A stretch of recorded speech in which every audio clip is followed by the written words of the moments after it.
Hey guys, Kim here, and you are tuned in to Kim E, the Diabetes MP. Today, we're going to talk about navigating the online learning space as nurses.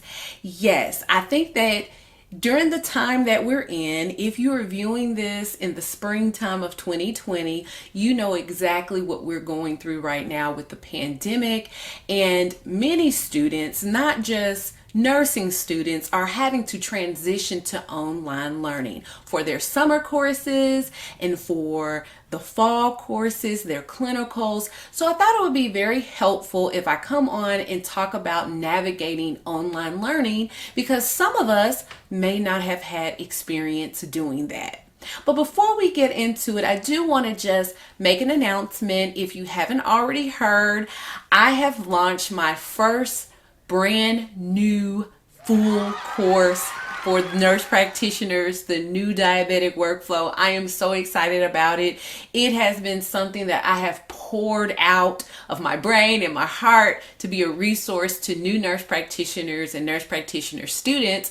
So if you are interested in just learning more about how to deal with the new diabetic, the initial steps with the new diabetic, I'm going to put a link in the description box and you can go to the course page and just learn about it. But basically, it's a course that'll take about an hour and a half to 2 hours to get through. It's self-paced, so you can do it at your own leisure whenever you get the time. And basically, I am walking you through the initial steps that you would need to think about when you're dealing with the newly diagnosed diabetic. And so again, it is for the nurse practitioner student, the new grad nurse practitioner, and even seasoned nurse practitioners that may be transitioning into primary care. Maybe you've been in a specialty, or maybe you just haven't had a lot of experience dealing with and managing diabetics and you need a refresher. It's for you as well. So if you're interested, make sure that you click the link in the description box. So let's get into the video.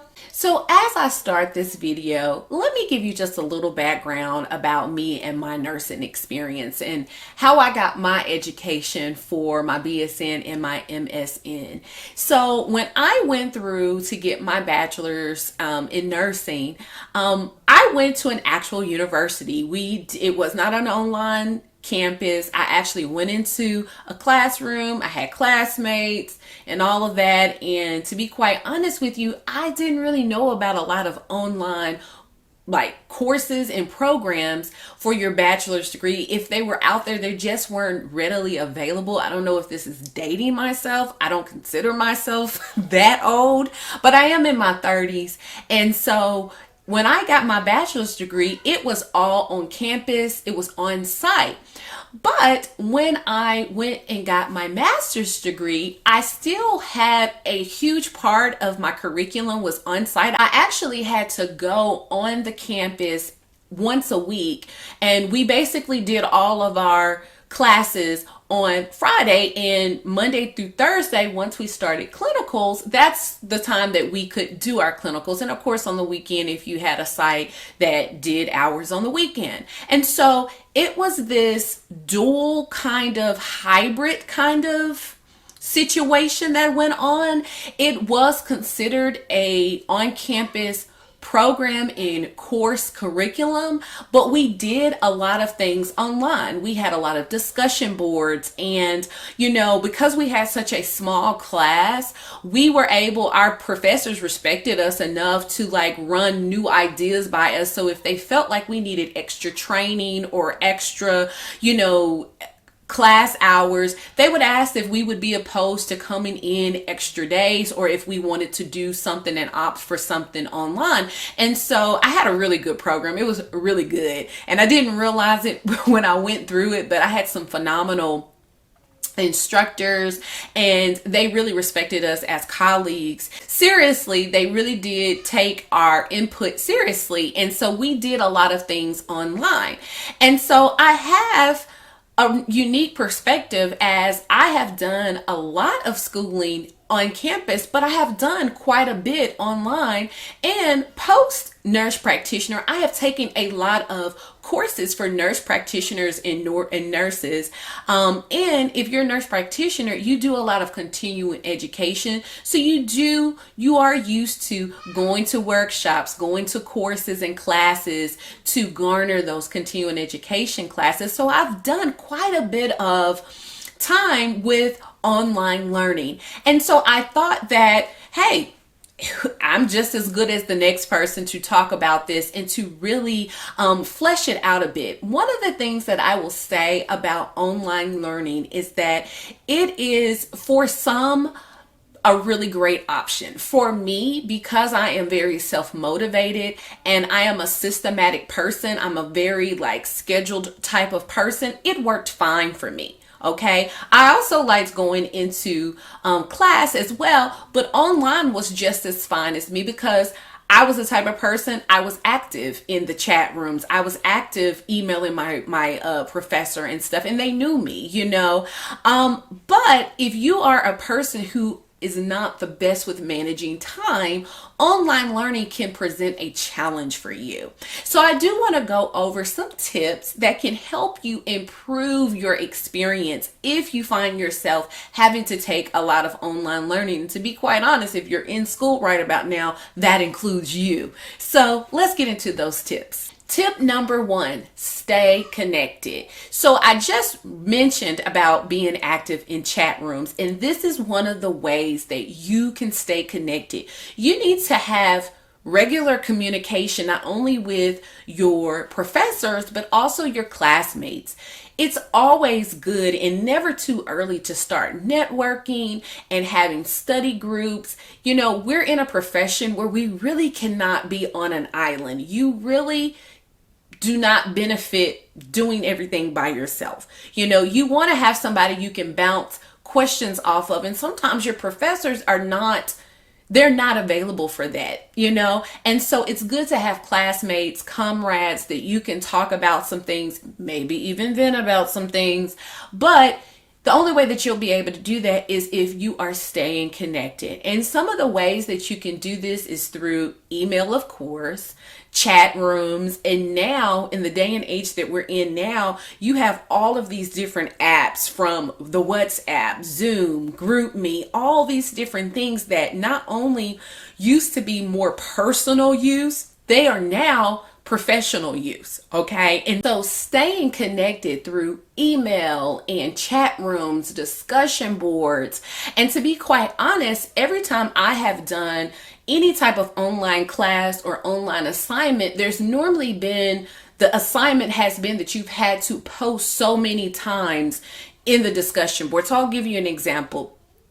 We would have to have an original post in a discussion board, meaning that we would have to come up with our own original content that we want to add. We would have to answer a question or give an observation, maybe even use a few different references. I've seen it done many different ways. And then in addition to your own content that you put out originally, that's original to you, you also would have to comment on 1, 2, or 3 people in the discussion board as well. So it's a true discussion. And you can't just do this, oh, good job, like your comment, or agree. You actually have to have a very quality field response. And so staying connected like that really helps take away that feeling that, okay, we are isolated, and that we are in this together. We're actually in a classroom, and it simulates that in-class experience. So before I get into tip number 2, I do want to ask a question. For those who are watching this video and have had some experience with online learning or online courses, or even maybe you've gotten a degree fully online, give us some tips. Go ahead and drop them in the description box. Give some tips of ways that you can navigate the online space, and let's keep this conversation going. Tip number 2, set your schedule. So once you got into college, at least for me, your teachers, your professors literally give you the syllabus for the whole semester. This outlines the grading system, what you're going to be graded on. This gives you all your assignments. And y'all, this is gold when it comes to online learning and really any type of learning. If you ever want to get ahead and stay ahead, having your assignments and going ahead and making your own schedule, so you're making sure that you're hitting these deadlines and you're not lagging behind, this will help you so much. So I'll give you an example. A personal example. When I was in my master's program, I was married. I was a already practicing registered nurse. And let's just be honest, I had a life, okay? And so my life still was my life even when I was in school. And in the midst of my last semester, the semester that I graduated, me and my husband had plans to move to a whole nother state, and his job relocated him 2 months before we planned to move. Okay, we were supposed to move together once I graduated, but they wanted him to move 2 months before I could move. Okay, and so because of that, we were fairly newlywed. I didn't want to be without my husband a lot. So I literally would come into town, do the things that I needed to do, and then I would go to our future home where he was staying. I would go with him and meet with him and be with my husband. And so what I did was that semester, I looked at my syllabus and I plotted out my assignments.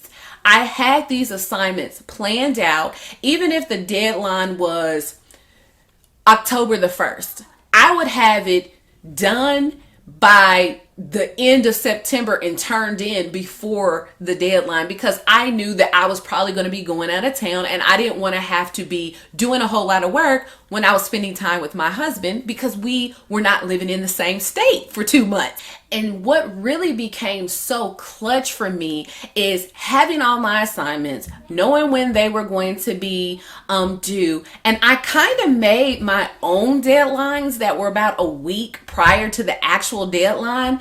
And then I tweaked as needed. And so if I had like a free Saturday and I was able, instead of just sleeping in all day and just kind of perusing around the mall, I would go to a Starbucks and I would knock out a whole lot of my assignments. And that is what helped me stay afloat and actually excel and thrive in the online space. Okay, tip number 3. Now this is my jam. This is my thing. This is me. This is who I am, and that is time management. Okay, it goes without saying that if you're in the online space, though you're going to have much communication with your professor, hopefully, and you're going to be having communication with your classmates, nothing takes the place of being on campus and in a classroom. So you're already going into an environment where you're going to have to be very responsible with your work. You're going to have to be proactive. And one of the ways you can be proactive is with time management. Now, some of the things that helped me when I was doing a lot of online learning is, for one, I blocked my schedule off. And for anyone who doesn't know what like schedule blocking is or calendar blocking is that when you sit down to do something and you have a dedicated time to do something, you block your time off, kind of theme it. So if I sit down and I may do all of one subject, or maybe I may listen to all of my recordings, or maybe I may write all my papers, but I'm not jumping from writing a paper, then listening to a lecture, then doing a discussion board. I'm sitting down and I'm doing all discussion board, and then I'm going and I'm doing all paper writing, because your mind is on the same wavelength, instead of you having to switch gears, which can maybe delay you and waste your time. If you're thinking, I'm just going to do all my discussion board questions, and maybe you have a couple of classes that you have to do that, you're in that mode of discussion board questions, and you can knock them out. You're already on that vein and in that wavelength. Something else that I would do is have theme days, and this is kind of similar to the blocking of your schedule, but maybe I would say Monday I'm going to do my heavy lifting, so whatever subject subject was maybe more difficult for me, because I know for myself, I'm a person that I like to do my more difficult tasks first because I'm more motivated. I'm more refreshed. As the week starts to go by, I'm thinking about the weekend. I'm thinking about doing what I want to do, kicking my feet up. And so I'm not motivated to do pharmacology. At least that wasn't for me. I would always do my more trying and challenging subjects at the beginning of the week, even if it wasn't necessarily challenging, the things that needed more of my attention, you know what I'm saying? And I would do that on Monday. And then as the week progressed, I would do some of my easier tasks or the things that I wouldn't need so much brain power for. For you, it could be maybe you knock out all physical assessment on Monday. And then Tuesday, I do my pharmacology. Maybe I do my nursing research on Wednesday. You can theme your days to help you have a good time schedule. Some things to keep in mind when it comes to time management is that you want to make sure that you're giving yourself enough time just in case you have any technical issues. Now, keep in mind, this is online learning. These are online classes, okay? Online programs. So if technology goes down, there is going to be a problem. So you want to make sure that if that happens, because we know it happens, okay, the server can go down. Maybe the app that you all are using, we use Blackboard. I don't know what they're using now, but at the time we used Blackboard. Maybe Blackboard had some bugs that they needed to fix, or anything could come up. You don't want to be caught not having an assignment done. And you're sitting up here, and when they get it up, now it's time for you to turn your stuff in and you haven't been able to do your work. That is why it's important to have time management, so those technical issues won't affect you. Also, this is something that you really want to nail down, time management, while you're in school, because after school, you're going to need time management. As a nurse working the floor, as a nurse practitioner, you need time management. We multitask like none other. And so you need to learn early as possible how to manage your time and how to get the best use of your time. And so this will be good practice for you. Okay, guys, that's all I have for you today. I hope that it added some value to you and your practice. Again, if you are interested in my new course, The New Diabetic Workflow, you can check that out in the description box. I'm also going to leave a couple of other videos down there that I think that you would like, some other playlist videos. So go ahead, explore. If you're not already subscribed, what are you waiting for? I put out 1 to 2 videos every week. My goal is 2, but you're definitely gonna get 1. But I've been doing pretty good with the 2. So hey, I'm feeling pretty good, And so I put out a lot of content about a myriad of things, but my focus is diabetes education and management, helping my nurse practitioner colleagues to improve their skills in diabetes management and education. So if you're not already subscribed, go ahead and do that. Ding that notification bell. Follow me over on Instagram at the Diabetes NP. And let's remember something, guys. Let us never, ever leave a nurse behind. Bye-bye.